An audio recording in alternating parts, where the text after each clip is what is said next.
কারো বাবা খালি সম্পত্তি নয়, অকাপ অকাপ মানুষ দান করেছে আল্লাহর নামে।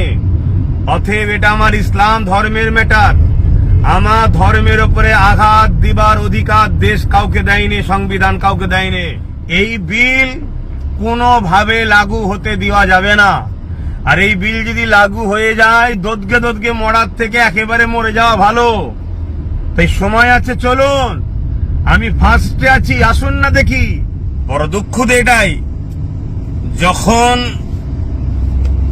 তাপ লাগে তখন তো লড়ে বসতে মন যায়। আপনার তো কিছু হয়নি। অনেক গাল দিয়েছেন দাদা হুজুরের আওলাদ নবীর খানদানকে, অনেক গাল দিয়েছেন। সেই দুঃখগুলো ভুলে যায়নি, কথাগুলো ভুলে যায়নি। সেকুলারের নামে যেসব রাজনীতির দলকে ভোট দিয়ে ক্ষমতায় এনেছি, তাদেরকে একটু বলুন না লড়ে চড়ে বসতে। আজকে পুরো দেশ জুড়ে অকাফ সম্পদের যে বিল যদি পাশ করে ফেলে, আমার মুসলিম কম আমি বলছি, আমরা দিশেহারা তো এমনি হয়ে আছি, আরো দিশেহারা হয়ে যাব। আসসালামু আলাইকুম ওয়া রাহমাতুল্লাহি ওয়া বারাকাতুহু। দূরে কাছে যে যেখানে আছেন, সকলের উদ্দেশ্যে একটা কথা। দেখুন, অনেকে আমায় ফোন করছে বা আমার পেজের অফিসে জানাচ্ছে যে আজকে পুরো দেশ জুড়ে, আমার মহান ভারতবর্ষে, এই যে বিজেপি সরকার একটা ওয়াকফ সংশোধনের বিলের নামে 2024, যেটাকে ওয়াকফ সম্পদকে গ্রাস করার বা নিজেদের আয়ত্তে আনার ষড়যন্ত্র যে করছে, সেটাকে নিয়ে আমার বক্তব্য কি, আমার কোন রকম সেরকম বাইট কিছু দেখছেন অনেকে জিজ্ঞেস করছে। দেখুন, দুঃখ লাগে এটাই যে আজ আপনারা ভাবছেন, আমি বিগত 3-4 বছর ধরে বলছি, এমন একটা দিন আসছে সবকিছু আমাদের হাত থেকে বেরিয়ে চলে যাবে। আমি তো ওয়াকফ সম্পত্তি নিয়ে কলিকাতা রাজপথ থেকে শুরু করে বাংলার অলিতে গলিতে 3-4 বছর ধরে আন্দোলন করছি যে ওয়াকফ সম্পত্তি এটা মুসলমানদের ব্যক্তিগত সম্পদ, এটা মানুষ দান করে মহান স্রষ্টা রব্বুল আলামিনের নামে। অতএব এটাকে কখনোই কোনো সরকারের হস্তান্তর হতে পারে না। কিন্তু আমরা বিগত দিন থেকে দেখে আসছি, প্রতিটা সরকারই যখন ক্ষমতায় আসে, ওয়াকফ সম্পত্তির কোটি কোটি টাকা তারা লুটপাট করে, সম্পদকে বিক্রি করে দেয়। তার বিরুদ্ধেও তো আন্দোলন করে আসছি। তাই আমি বারবার বলেছিলাম যে আসুন, ঐক্যবদ্ধ হন, সংগঠিত হন, নিজেদের সম্পদ নিজেরা দখল করুন, নিজেদের ধর্মীয় এটা বিষয় নিজেরা রাখুন, নিজেরা পরিচালনা করুন, নিজেরা এর তত্ত্বাবধান করুন। কিন্তু অনেকে তোমাকে গালিগালাজ করেছিলেন, অনেক সমালোচনা করেছিলেন, অনেক কিছু বলেছিলেন।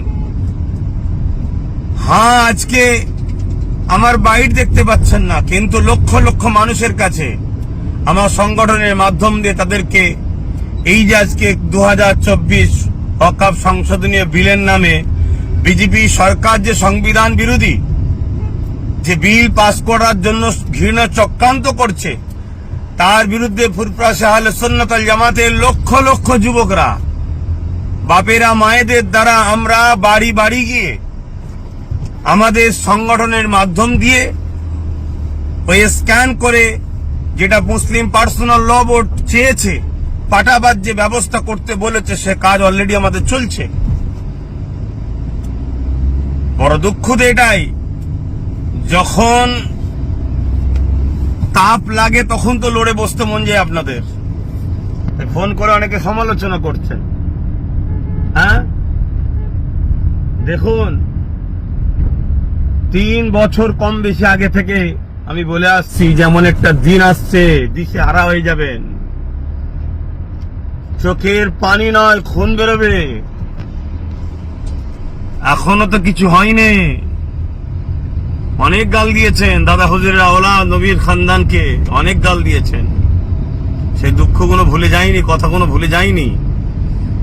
তথাপিও বলবো, আসুন, যা প্রতিটা মাযহাব, দল, মত সব কিছু ভুলে গিয়ে এই বিজেপি যে চক্রান্ত, আর বিজেপি শুধু আজকে নতুন নয়, কখন কৃষকের বিরুদ্ধে সংবিধান বিরোধী বিল পাস করেছে, কখনো দেশের মানুষের বিরুদ্ধে।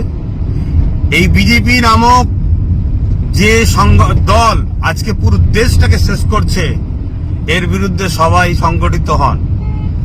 এবং আমরা যে সেকুলারের নামে যেসব রাজনীতির দলকে ভোট দিয়ে ক্ষমতায় এনেছি, তাদেরকে একটু বলুন না লড়ে চড়ে বসতে। এখনো সময় আছে। কৃষক বন্ধুরা আন্দোলন করা শিখিয়েছে আমাদেরকে। উঠুন, জাগুন, লড়াইয়ের জন্য সংগঠিত হন। কারো বাবা খালি সম্পত্তি নয় অকাপ। অকাপ মানুষ দান করেছে আল্লাহর নামে। অতএব এটা আমার ইসলাম ধর্মের ম্যাটার। আমার ধর্মের উপরে আঘাত দিবার অধিকার দেশ কাউকে দেয়নি, সংবিধান কাউকে দেয়নি। সে যে পদেই বসে থাকতে পারে, সে যদি তার পদকে ভুল রাস্তায় পরিচালনা করে, তাহলে আমাদেরকেও সংবিধানকে সামনে রেখে গণতান্ত্রিক প্রক্রিয়ায় তাকে জাগানো দরকার, যেভাবে কৃষক বন্ধুরা জাগিয়েছে। তাই সংগঠিত হন, আসুন, এগিয়ে চলুন। আজকে পুরো দেশ জুড়ে অকাপ সম্পদের যে বিল যদি পাশ করে ফেলে, আমার মুসলিম কম আমি বলছি, আমরা দিশেহারা তো এমনি হয়ে আছি, আরো দিশেহারা হয়ে যাব। কোনো অস্তিত্ব থাকবে না। আমি বলেছিলাম মসজিদে যাবেন, AK-47 দাঁড়িয়ে থাকবে, লাঠিলে দাঁড়িয়ে থাকবে।